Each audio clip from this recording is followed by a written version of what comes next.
la quieren buscar.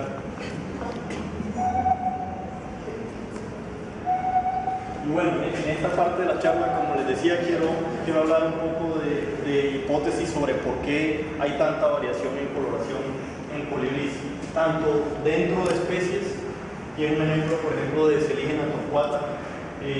La mayoría de nosotros aquí en Colombia vemos esta subespecie que tiene la coronilla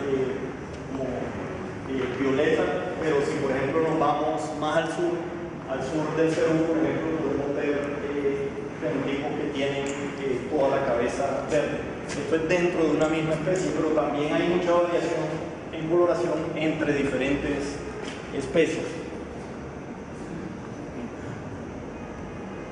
Y bueno, existen varias hipótesis que tratan de explicar por qué hay tanta variación, y una de las más famosas en colibríes es selección sexual.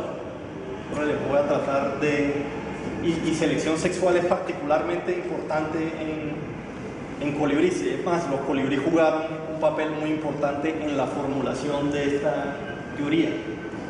Entonces les voy a contar un poco de la historia de esto, pero no aburrirlos. Muchos de ustedes seguro conocen a Charles Darwin, que fue el proponente de la teoría de selección natural. En pocas palabras, la teoría de selección natural lo que dice es que aquellos individuos que sobreviven mejor son los que más se van a reproducir, ¿cierto? Darwin propuso esta teoría en 1859 y 3 años después, John Gould, que era un ornitólogo irlandés muy amigo de Charles Darwin, además, John Gould fue el que hizo caer en cuenta a Charles Darwin que las especies de aves que él estudiaba en Galápagos eran pinzones y no homínidos como creía Charles Darwin. Pero bueno, John Gould tenía otra fascinación con colibríes y en 1861 sacó un tratado sobre diversidad en colibríes, y además era un artista, y el libro salió con muchas ilustraciones de las diferentes especies. Y ese libro entonces, y las ilustraciones que llegaron en ese libro, fue usado por los críticos de Darwin para decir que no toda la variación podía ser explicada por selección natural, porque había estructuras en los organismos vivos, como por ejemplo muchas de las plumas y los colores que encontramos en los colibríes, que uno no puede explicar cómo un color verde más brillante le va a proveer más supervivencia a un individuo, más supervivencia y más reproducción a un individuo que a otro. Este fue uno de los señores que utilizó esos argumentos en contra de la teoría de selección natural, y esto fue en parte lo que promovió que Darwin, años después, en 1871, sacara otro libro donde proponía otra teoría, que es la teoría de selección sexual. La teoría de selección sexual es como un análogo a la teoría de selección natural, pero lo que dice es que no necesariamente los individuos que sobreviven más son los que más se reproducen, sino que aquellos individuos que puedan acceder más a las hembras, ya sea por pelea entre los mismos machos o porque tengan algo que atraiga más a las hembras, esos son los que se van a reproducir más. Entonces esa es la teoría de selección sexual, y mucha gente a partir de acá entendió la variación que encontrábamos en los colibríes como producto de selección sexual. Entonces esta es una de las hipótesis que definitivamente había que tener en cuenta.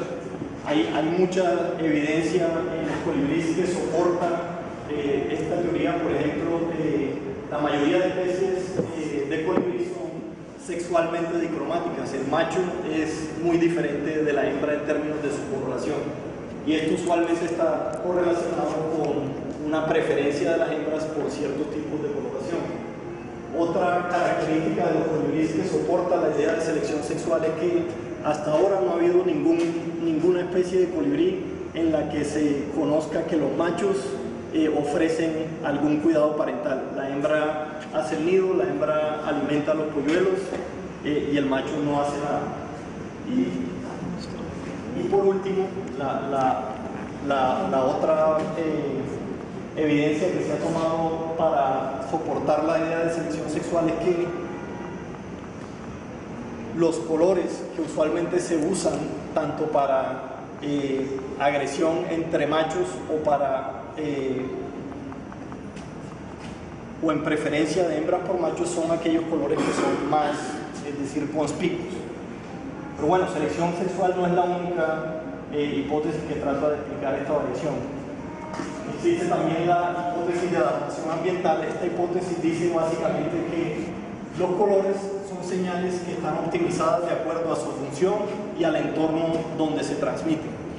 Entonces, por ejemplo, si la función de coloración en este polluelo que vemos acá es ser críptico, la idea es que entonces esa coloración va a ser muy parecida a la coloración del entorno. Si la función de esa coloración es ser conspicuo, la idea entonces es que este color va a ser muy diferente al color del entorno. Y la última hipótesis es la hipótesis del reconocimiento de especies. Esta hipótesis lo que dice es que las diferentes especies de colibríes que ocurren en simpatría, que ocurren en un mismo lugar, para evitar hibridizarse entre sí, tienen coloraciones diferentes. Entonces eso permite que la hembra pueda reconocer al macho de su misma especie y no se aparee con un macho de otra especie. Entonces yo traté de evaluar estas tres hipótesis no simultáneamente. Hice primero un trabajo para tratar de ver el efecto de selección sexual y después hice un trabajo para tratar de probar estas hipótesis. Quiero contar brevemente lo que hice. Entonces, para probar la hipótesis de selección sexual, una de las predicciones, si selección sexual es importante en la formación de nuevas especies en colibríes, es que las especies que son más cercanas, o sea, las especies que están evolutivamente más cercanas, deberían ser diferentes en aquellos parches de coloración que utilizan o en agresión entre machos o en preferencia de hembras por machos. Entonces, por ejemplo, si estas dos especies de colibríes utilizan el color de la corona para que las hembras prefieran más a los machos, esperamos que las especies que sean más cercanas, ese color de la corona sea más diferente. Entonces, otra predicción que hace la teoría de selección sexual, esto es haciendo la suposición que especies que son sexualmente dicromáticas, que a la hembra es diferente en coloración al macho, tienen mayor intensidad de selección sexual. Entonces la idea acá es que dentro de una misma especie, diferentes poblaciones deben presentar más variación que la variación entre poblaciones de especies monocromáticas, donde el macho es igual en coloración a la hembra. Entonces, para eso yo estudié variación en coloración entre especies y dentro de especies para el grupo de colibrí del género Selígena. Este es un grupo que tiene aproximadamente 13 especies y tiene un montón de especies acá en Colombia. Más tiene varias especies endémicas. Tiene, por ejemplo, Selígena fallerata, que es un endémico de la Sierra Nevada de Santa Marta. Tiene Selígena prunere, que es un endémico de la vertiente occidental de la cordillera oriental, y aunque aquí no se lo muestro, acá en la cordillera occidental hay otro endémico que es Selígena orina. Entonces existen especies que tienen rangos de distribución muy pequeñitos y existen especies como Selígena y Selígena torcuata que tienen rangos inmensos.